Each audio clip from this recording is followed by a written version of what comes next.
Hello, कैसे हैं आप सब। मैं आपका मेंटोर और आप देख रहे हैं लर्न इंग्लिश विदाउट रूल्स का एक नया और फ्रेश सेशन। एक बार फिर से आपके सामने उपस्थित हुए हैं, साथ लेकर आए हैं मिरर ऑफ कॉमनर के सॉल्यूशन वाले सीरीज में सब्जेक्ट वर्ब एग्रीमेंट का दूसरा पोर्शन। आज हम बात करेंगे 14वें से 26वें क्वेश्चन की। पूरे डिटेल एक्सप्लेनेशन आपके सामने रखेंगे, तो सेशन में शुरू से अंत तक बने रहिएगा, भगा भगा करके नहीं देखिएगा। जो इंपॉर्टेंट पॉइंट होगा उसको नोट डाउन जरूर कीजिएगा। सेशन को शुरू करते हैं, लेकिन उससे पहले जो लोग इस चैनल पर नए हैं और वैसे पुराने लोग जिन्होंने अब तक चैनल को सब्सक्राइब नहीं किया है, प्लीज सब्सक्राइब कर लीजिए। बेल आइकन प्रेस करके नोटिफिकेशन कॉल पर रखना नहीं भूलेगा, ताकि यहाँ जो वीडियो अपलोड हो उसकी सूचना आपको मिले और कोई भी सेशन मिस ना हो। लाइक और शेयर करने में कंजूसी नहीं कीजिएगा। साथ में सेशन के दौरान अगर मन में कोई बात रह जाए तो कमेंट में लिखकर साझा जरूर कीजिएगा। इसके तीसरे पोर्शन को लेकर जब उपस्थित होंगे तो आंसर भी साथ में हम लेकर के आएंगे। चलिए सेशन की शुरुआत करते हैं। लर्निंग इंग्लिश विदाउट रूल्स के सेशन में एक बार फिर से आप सबका तहे दिल से स्वागत है। उम्मीद है आप सब तैयार हैं। तो चलिए इस दूसरे पोर्शन का अगला सवाल यानी 14वां सवाल आपके सामने रखते हैं। आप इसको सॉल्व कीजिए। आपका समय शुरू होता है अब।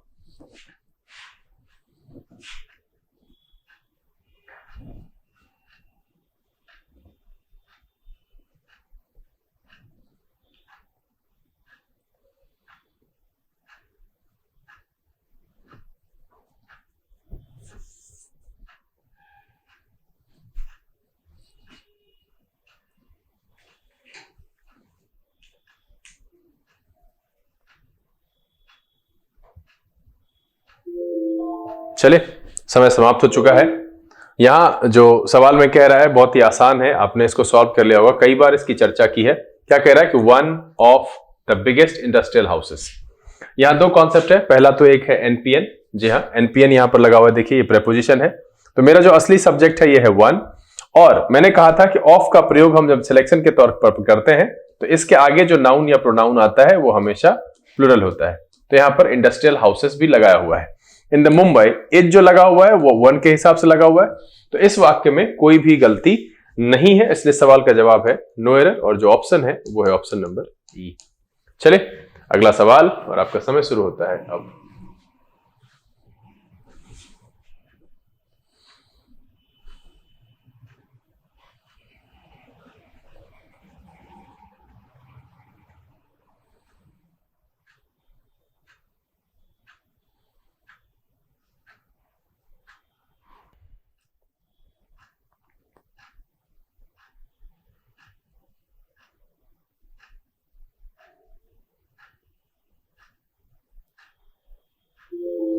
चलिए समय समाप्त हो चुका है। देखते हैं, कह रहा है are head of department assured us that a series of. अब देखिए ये जो होता है ना, a series of, a herd of, a crowd of, a team of, तो इस तरीके के जो कॉम्बिनेशन होते हैं इसके साथ नाउन हमेशा प्लूरल होता है और वर्ब जो होता है वो सिंगुलर होता है। और वैसे भी यहां पर देखिए एनपीएन लगा हुआ है, तो नाउन इसके बाद दो लेक्चर्स लगा हुआ है, ठीक है। लेकिन यहां जो लिखा हुआ है ना वर, ये वर नहीं होना चाहिए, ये होना चाहिए वॉज, और यही इसमें गड़बड़ी है। इसलिए सवाल का जवाब क्या हो जाएगा, ऑप्शन नंबर सी। मैंने क्या कहा, अ crowd of, bunch of, a team of, heard of, a series of, इस कॉम्बिनेशन में जो होता है नाउन प्लूरल होता है लेकिन वर्ब सिंगुलर होता है। देखिए सब्जेक्ट वर्ब एग्रीमेंट में आप सबको मैंने ये डिटेल से बताया है। अगर वैसे सब्सक्राइबर जो इसको नहीं जानते हैं तो आप कमेंट में लिख करके साझा कीजिए अगले एपिसोड में, या फिर हम ऐसा होगा तो सब्जेक्ट वर्ब एग्रीमेंट को शुरुआत से विस्तार से पढ़ा ही देंगे। लेकिन रिक्वेस्ट कम से कम अगर 10 से ज्यादा लोगों की होगी तभी हम ये चैप्टर शुरू करेंगे, ऐसे तो नहीं करेंगे, क्योंकि आप लोग लीस्ट इंटरेस्टेड होते हैं। वोकैबुलरी का भी वही हाल रहता है, जबकि ऐसा कोई भी वीडियो नहीं है मेरे चैनल पर जिसको पढ़ने से आपको फायदा ना हो। मुझे तो यही लगता है, क्योंकि मैं वैसी चीजें डालता ही नहीं हूं, इसलिए शायद बोरिंग हो सकता है। चलिए इस सवाल का जवाब क्या है, सी। क्यों?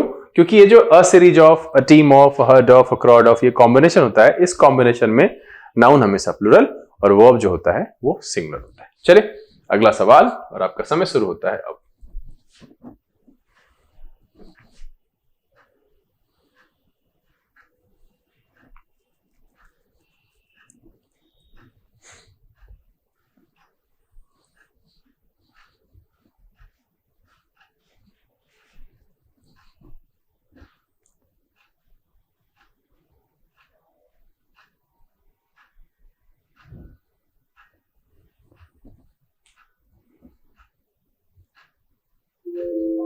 चलिए समय समाप्त हो गया है और संजोग से देखिए सेम सवाल फिर से क्या है, अ बॉडी ऑफ, मैंने अभी बताया a body of, a series of, a herd of, team of, crowd of, तो इसके साथ क्या होगा, वर्ब हमेशा सिंगुलर होगा। बॉडी ऑफ वॉलंटियर्स, यहां पर क्या हो जाएगा, हैज, इसलिए सवाल का जवाब क्या हो जाएगा, ऑप्शन नंबर बी। मुझे नहीं लगता है कि इस सब पे ज्यादा समय देना चाहिए क्योंकि एक ही तरह का सवाल है, पिछले में मैंने बताया ही है। तो अगला सवाल लेते हैं और आपका समय शुरू होता है अब।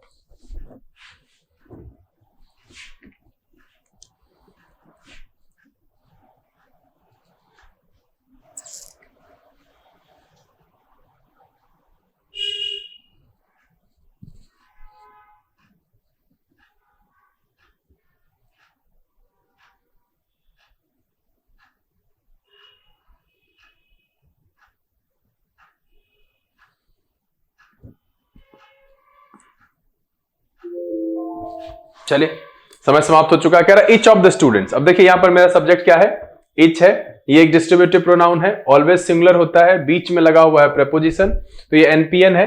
तो क्या कह रहा है कि each of the students whom I have chosen to take part in the cultural programmes to be performed in the city hall. अब यहां जो है देखिए, यहां से लेकर के अगर आप देखेंगे ना, होम से लेकर के, तो ये जो पूरा हिस्सा है ना, ये आपका उस स्टूडेंट्स के बारे में बताया गया। असली मेरा है each of the students, are नहीं, यहां क्या होना चाहिए, इज। ठीक है, अप टू द मार्क होगा, यहां अस नहीं, अप टू द मार्क। ठीक है, तो each of the students is up to the mark. तो देखिए असली यहां पर है, बीच में जो whom I have chosen to take part, ये स्टूडेंट्स के बारे में जानकारी दी गई है। तो वैसे भी यहां एनपीएन लगा हुआ है, मेरा सब्जेक्ट ईच है, ईच डिस्ट्रीब्यूटिव प्रोनाउन है, डिस्ट्रीब्यूटिव एडजेक्टिव की तरह भी इस्तेमाल होता है, तो ये मेरा सिंगुलर होता है और इसलिए यहां पर इज लगेगा। इसलिए इस सवाल का जवाब क्या हो जाएगा, ऑप्शन नंबर डी। चलिए अगला सवाल और आपका समय शुरू होता है अब।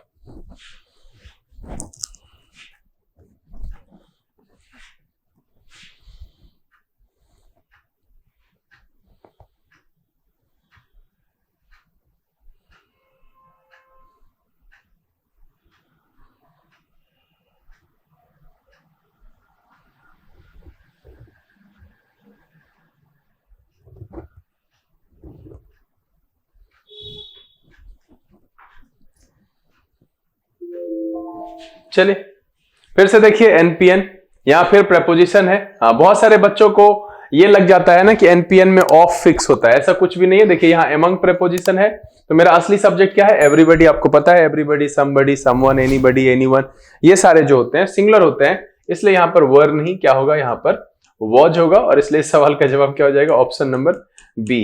देखिए मैंने पिछले दिन आपको एक सलाह दी थी कि बहुत सारे बच्चों को ऐसा लगता है कि जहां पर वॉज दिया हुआ है वहां वर कर दो, जहां वर दिया हुआ है वहां वॉज कर दो, तो ये आपका वहां चल जाएगा जहां पर कि चैप्टर वाइज आप मॉक लगा रहे हैं सब्जेक्ट वर्ब एग्रीमेंट का। कुछ कुछ जगह पर वहां पर भी खेला हो जाता है, लेकिन जब ये मिक्स क्वेश्चन में आएगा ना, तब तो आप ये समझ नहीं पाओगे ना सब्जेक्ट वर्ब एग्रीमेंट का है या नहीं है। तो कॉन्सेप्ट आपको पता होना चाहिए कि वो क्यों हो रहा है।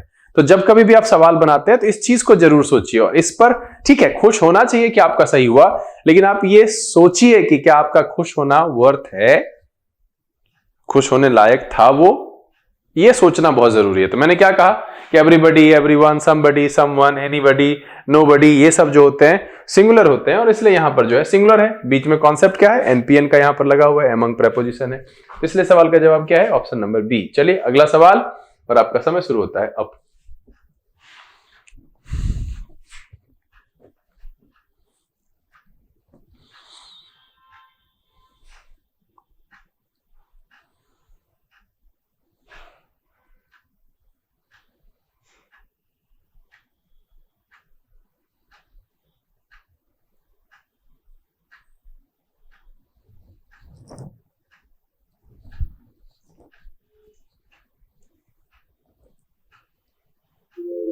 चलिए समय समाप्त हो चुका है। क्या कह रहा है, मोस्ट ऑफ द न्यूज।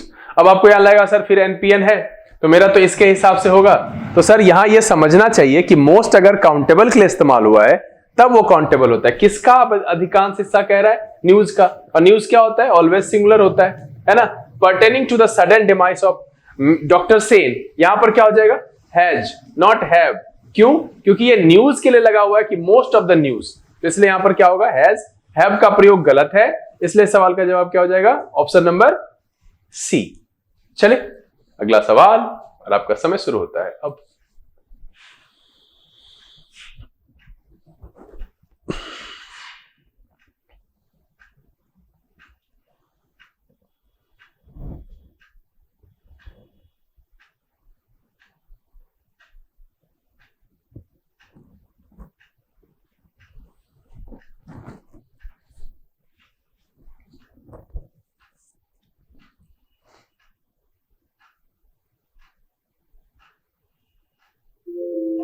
चलिए समय समाप्त हो चुका है।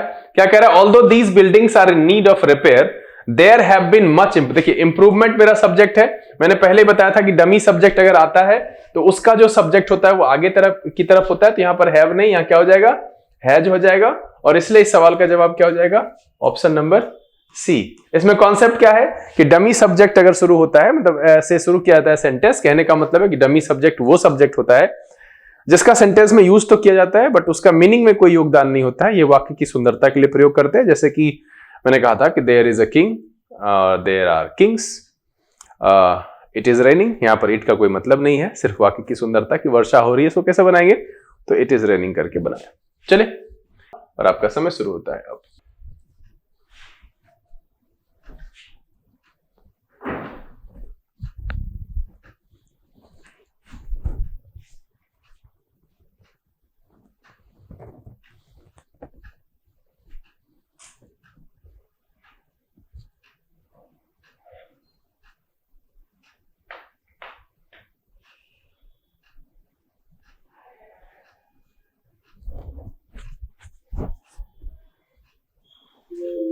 चलिए समय समाप्त हो गया है। बहुत ही आसान सवाल है। क्या कह रहा है? Not only the doctor but also the nurses of this nursing home is very kind. अब देखिए क्या होता है ना कि not only but also, neither nor, either और से जुड़े हुए कॉम्बिनेशन में वर्ब हमेशा नजदीक वाले के हिसाब से होता है। तो ये जो इज लिखा गया है वो नर्सेस के हिसाब से होगा, तो यहां पर क्या होना चाहिए? एक बार फिर से देखिए, मैंने कहा कि ये जो इज लिखा हुआ है वो नर्सेस के हिसाब से होगा, तो इज नहीं होना चाहिए, यहां पर क्या होना चाहिए? आर। और इसलिए सवाल का जवाब क्या हो जाएगा? Option number C. एक बार फिर से सुनिएगा, मैं यहां पर क्या बता रहा हूं। मैंने कहा क्या आइदर और, neither nor, not only but also, इस सब से जुड़े हुए कॉम्बिनेशन में वर्ब अपने नजदीकी नाउन के हिसाब से या प्रोनाउन के हिसाब से रिस्पॉन्स करता है। तो डॉक्टर के हिसाब से नहीं होगा, नर्सेस के हिसाब से होगा, इसलिए यहां पर इज नहीं आर होना चाहिए। चलिए अगला सवाल, और आपका समय शुरू होता है अब।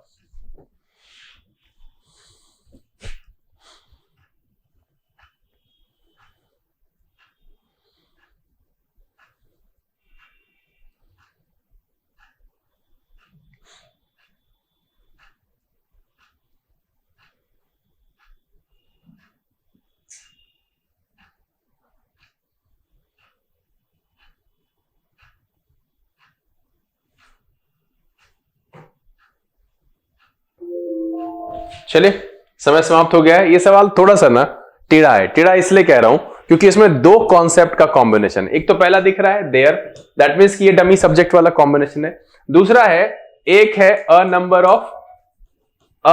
Of plus noun plural plus verb plural, और दूसरा कॉम्बिनेशन है द नंबर ऑफ। ये दो कॉन्सेप्ट है, मैं यहां पर लिख दे रहा हूं rough, number of noun plural plus verb singular. ये दो कॉन्सेप्ट है जिस पर अक्सर सवाल पूछा जाता है। पहला है कि अगर आपके सेंटेंस की शुरुआत अ नंबर से हुई है तो नाउन तो प्लूरल होगा, वर्ब भी प्लूरल होगा। अगर द नंबर से हुआ है तो नाउन प्लूरल होगा लेकिन वर्ब क्या होगा? सिंगुलर होगा। अब देखिए यहां खेला कहां है कि कह रहा है अ नंबर ऑफ, तो इसके साथ क्या होना चाहिए? Noun plural and verb plural. तो कह रहा है न्यू फेसेस, तो ये ठीक है नाउन प्लूरल, लेकिन इसका वर्ब कहां है? यहां है। क्यों? क्योंकि आपको पता है कि डमी सब्जेक्ट से जब शुरू होता है तो वर्ब पहले चला जाता है, जैसे कि देयर इज अ किंग कहते हैं, देयर आर किंग्स कहते हैं, तो आगे होता है मेरा। तो यहां पर क्या होना चाहिए? एपियर्स नहीं होकर के क्या होगा?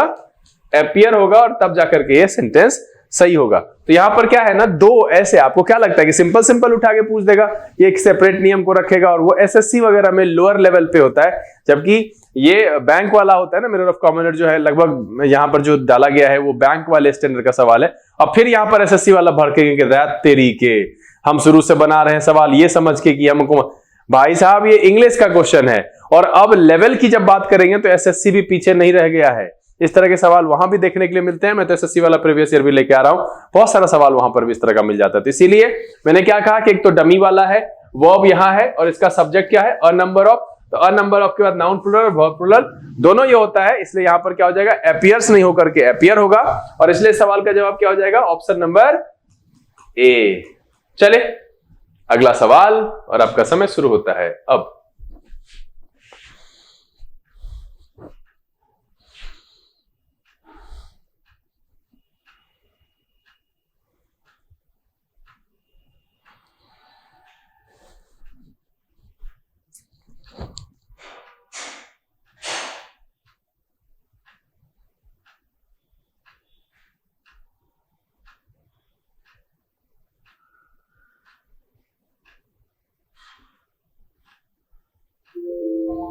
चले, समय समाप्त हो चुका है। कह रहा the teachers face the same problems in their day to day lifes as do an ordinary man. देखिए ये जो एज के बाद डू लिखा हुआ है ना, इसका सब्जेक्ट ऑर्डिनरी मैन है, तो डू नहीं होना चाहिए, क्या होना चाहिए, as does an ordinary man. ठीक है, आपको याद होगा ही plays and so does she, तो ये जो है डज उसके लिए इसके लिया है इसके हिसाब से, तो यहां पर ऑर्डिनरी मैन इसका सब्जेक्ट है, इसलिए डू नहीं डज होगा, और इसलिए सवाल का जवाब क्या हो जाएगा, ऑप्शन नंबर सी।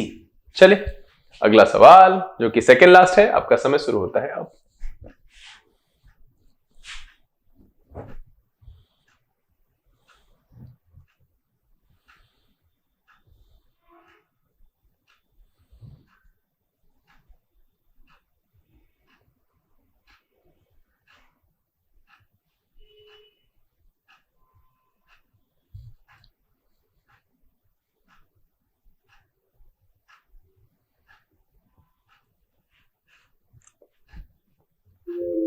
चले सेकेंड लास्ट क्वेश्चन का भी समय समाप्त हो गया। The man who can not believe in his senses, एक पहला जो है ये है, दूसरा कह रहा है and the man who can not believe anything else, तो यहां पर क्या है,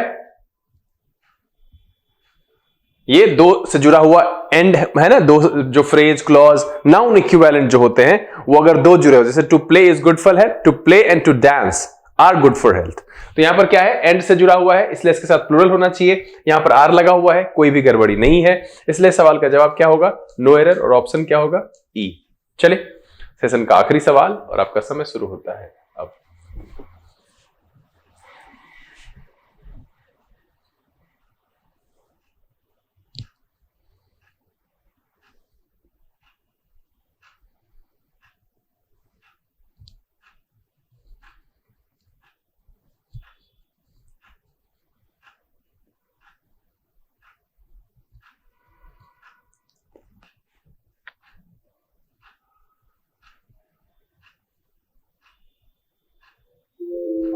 चले आपका समय समाप्त हुआ। कह रहा था available statistics indicate that the population of the world will double in about 30 years and human life will become more and more miserable. तो यहां पर देखिए ये जो स्टैटिस्टिक्स है, अभी इसका मतलब क्या है, डेटा।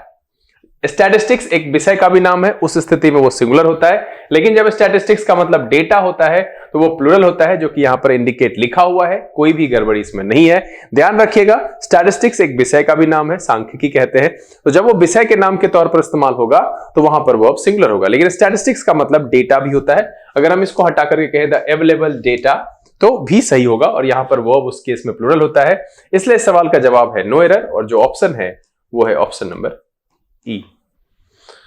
उम्मीद है कि इस सेशन में जो सब्जेक्ट वर्ब एग्रीमेंट के 14वें से लेकर के 26वें तक यानी कुल 13 सवाल आपके सामने रखे गए, सबके सब बहुत ही आसान थे, कॉन्सेप्ट आपको बहुत अच्छे से पता था, जो नहीं पता था वो समझ में आ गया, और आपने अधिकांश सही आंसर किए और अधिकतम अंक प्राप्त किया। तो सबसे पहले अपने द्वारा प्राप्त किए गए अंक कमेंट में लिख करके मुझे बताइए जरूर। साथ में ये भी साझा कीजिएगा क्या सेशन के दौरान परेशानियां रही और क्या आप मेरी तरफ से इसके लिए निदान चाहते हैं। बहरहाल उम्मीद तो यह है कि ये छोटा सा सेशन जो मैंने आपके सामने रखने, इसको समझाने का प्रयास किया, ये आपको पसंद आया। तो ये अगर वीडियो पसंद आया है तो आप इसको लाइक कर दीजिए। अब तक चैनल सब्सक्राइब नहीं किया है तो प्लीज सब्सक्राइब कर लीजिएगा, बेल आइकन प्रेस करके नोटिफिकेशन कॉल पर रखना नहीं भूलेगा, ताकि यहाँ जो वीडियो अपलोड हो उसकी सूचना आपको मिले और कोई भी सेशन मिस ना हो। समय से लेने का बहुत जल्द इस तरह के एपिसोड के साथ फिर आपके सामने उपस्थित होंगे। तब तक के लिए आप घर में रहिए, अपना और अपने परिवारजनों का ख्याल रखिए, खुश रहिए, मस्त रहिए, लेकिन पढ़ते लिखते जरूर रहिएगा। लर्निंग विद रूल्स किचन से this is BK Singh signing off. Keep reading, keep practising. Thank you, God bless you.